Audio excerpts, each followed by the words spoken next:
Mas me conta um pouco sobre a Havan, como ela começou. Você falou que começou em Brusque. E como que foi o primeiro passo? A primeira loja? Me conta isso. Como foi abrir a primeira loja? O que você estava fazendo antes também? Nada, vamos lá. Meu avô, meus avós foram operários numa fábrica. Meus pais foram operários numa fábrica.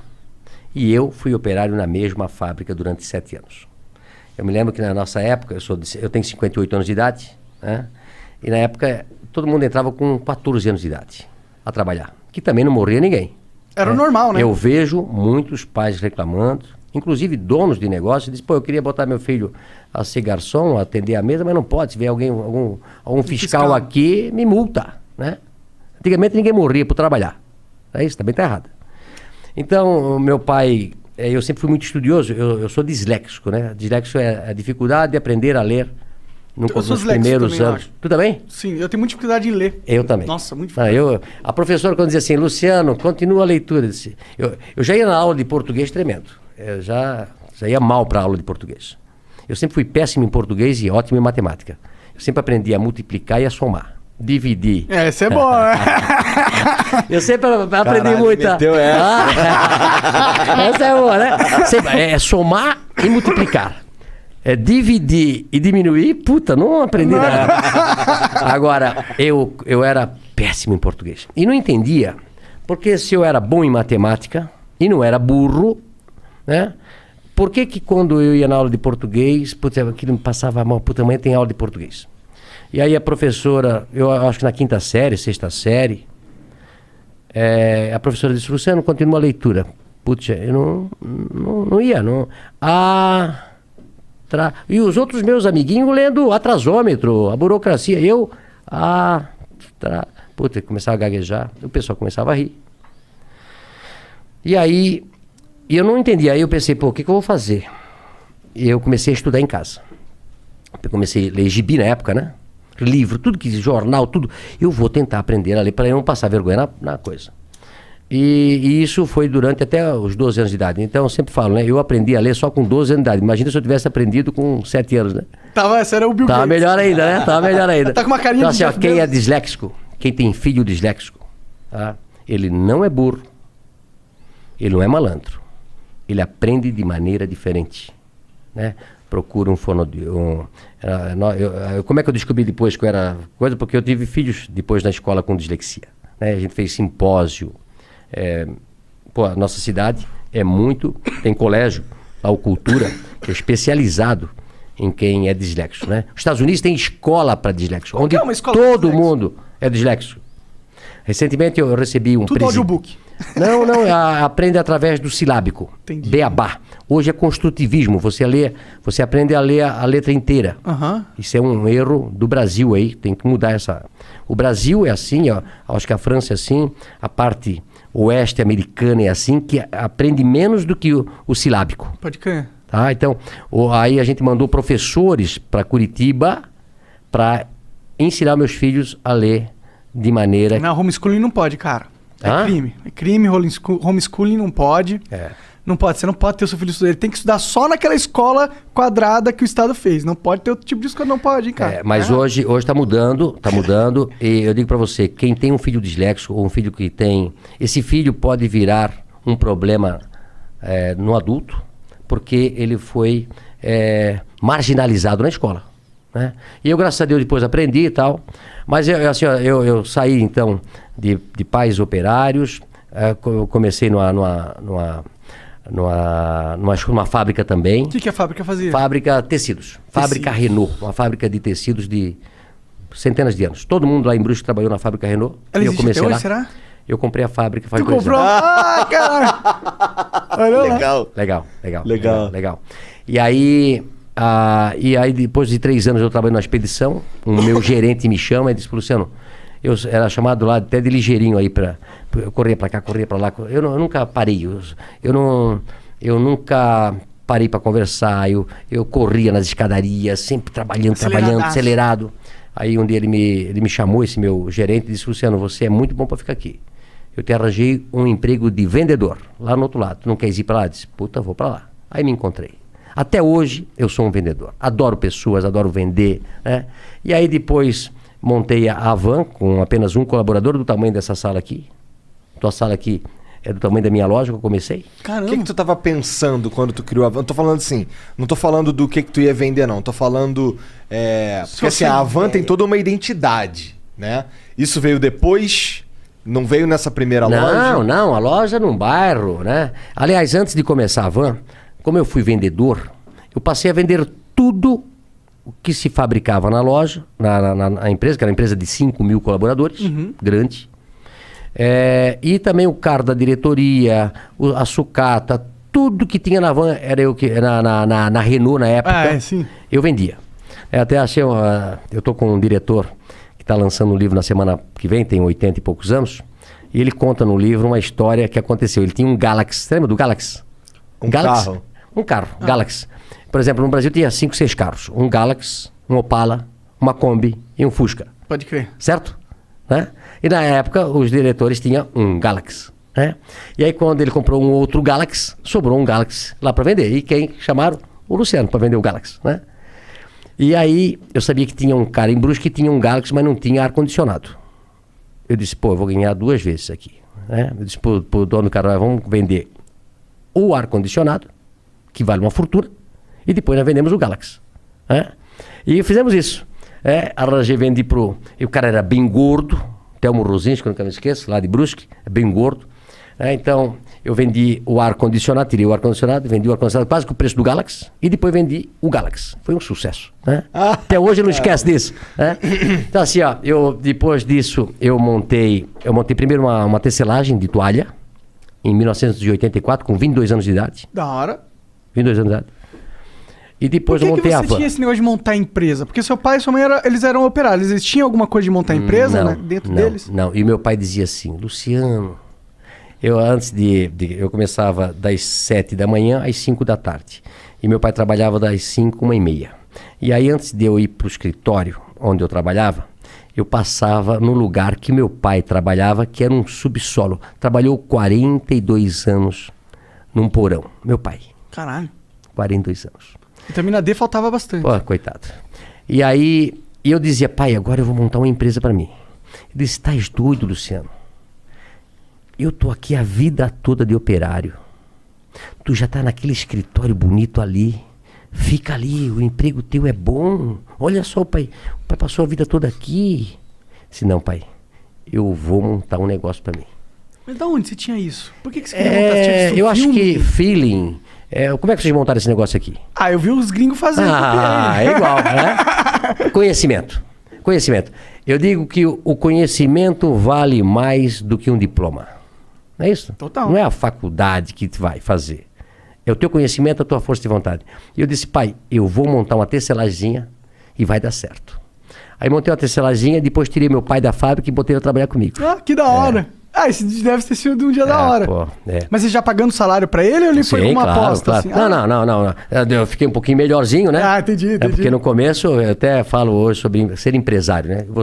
Eu soube que aqui vocês também, quando começaram, dá prejuízo. Não, porra. 2 anos de prejuízo. Tu começa, não tem hora pra trabalhar, não tem dia pra trabalhar, não paga hora extra pra gente, e muitas vezes dá prejuízo. E muitas vezes você quebra e perde tudo que tinha. É verdade. Então, como eu tinha 22 anos de idade, eu vou tentar. Não tinha namorado, não tinha casado ainda, nada. E a tecelagem foi muito bem. Tirei meu pai da fábrica. E aí depois, 2 anos depois, montei a van. 1986, com 24 anos. Eu e Vanderlei. A van. Hang e Vanderlei. Um sócio que eu tive durante 5 anos. Entendi. Mas o que aconteceu com a tecelagem? Ela cresceu? Não, aí a tecelagem trabalhei durante até 90 e pouco, uns 10 anos. Tendo a van junto. Junto, né? Entendeu? E depois eu vendi a tecelagem. Entendi. Quem que era esse seu sócio aí do começo? Vanderlei. Quem que... Era um supervisor de vendas que trabalhava comigo na Renault. Entendi. Aí ficamos 5 anos juntos, separamos, ele tem a empresa dele hoje e a van continuou. Pode crer, ele meio que comprou tua parte, é isso? Não, não, na realidade a gente dividiu, ele fez a Vantex e eu continuei com a Van. Pode crer. O que faz a Vantex? A Vantex vende tecido ainda hoje. Entendi. Pode crer. E aí, como que foi essa primeira loja? Imagino que deve ser legal pra você ter um negócio físico, receber clientes. É diferente da tecelagem que você fazia antes, que é negócio pra empresas, né? A tecelagem você vende pra alguém vender, né? Isso. E também é engraçado o seguinte, olha só. Eu comecei a tecelagem fazendo tecido para roupa de cama. E aí um dia eu fui vender a roupa de cama para um atacadista. Fui eu e meu pai, pobre, sem dinheiro, precisava vender aqueles paninhos para poder comprar fio.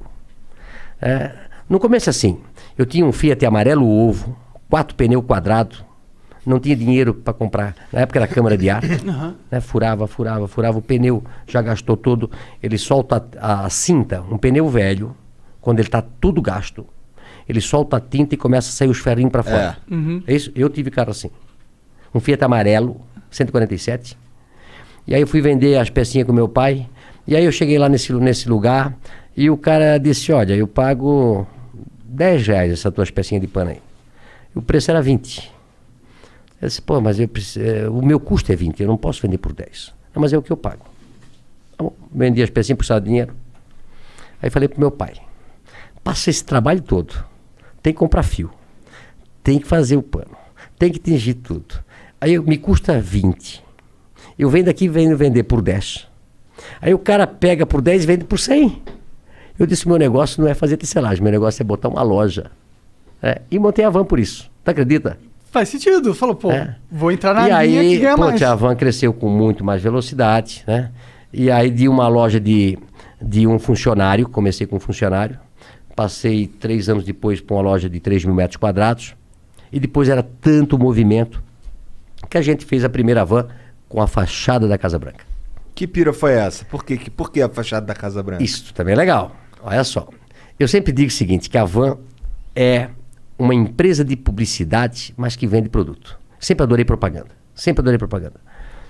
Hoje eu coloquei uma foto no meu Instagram de 3 amigos, eu e mais 2 amigos, que fomos em 1988 para a Europa, para viajar. Primeira vez que eu fui viajar com 27 anos de idade. Isso me mudou minha cabeça.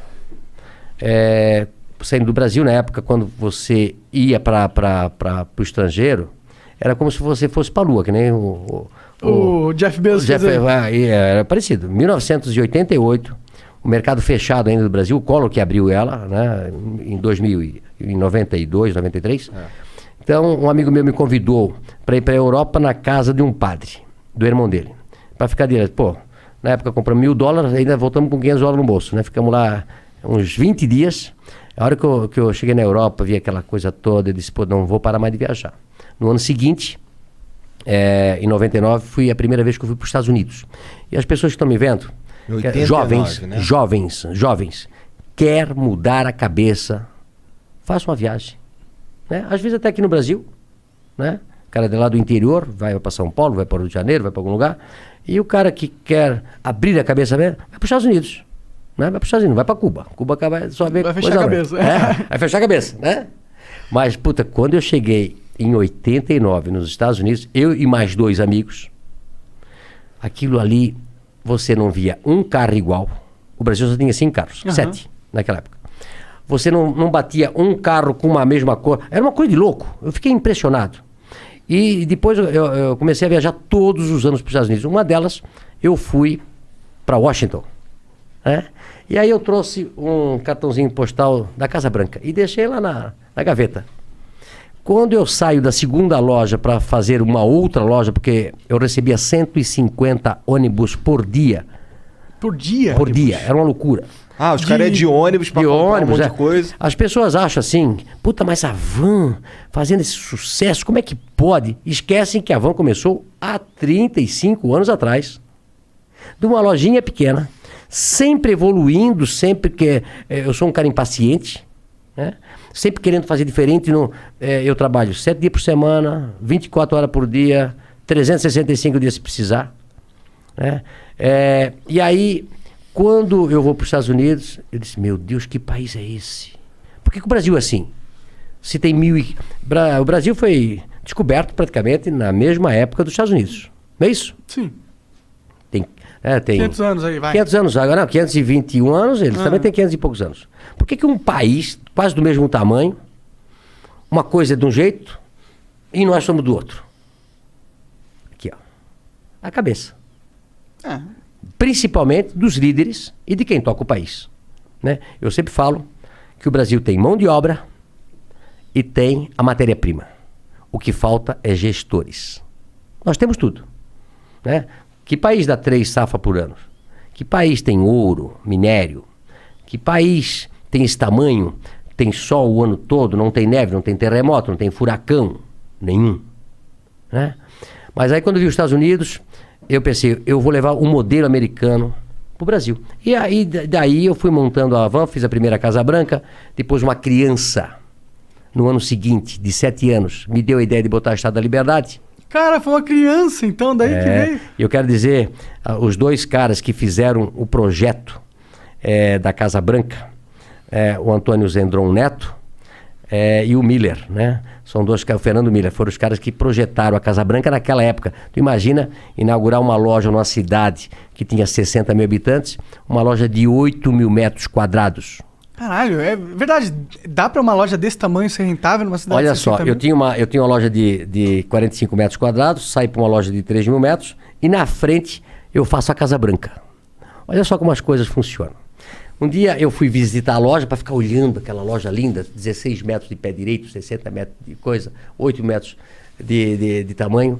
E aí tinha 2 caras de São Paulo, olhando a mesma loja. Aí eu fiquei atrás deles e um olhou pro outro, não sabia que eu era o dono.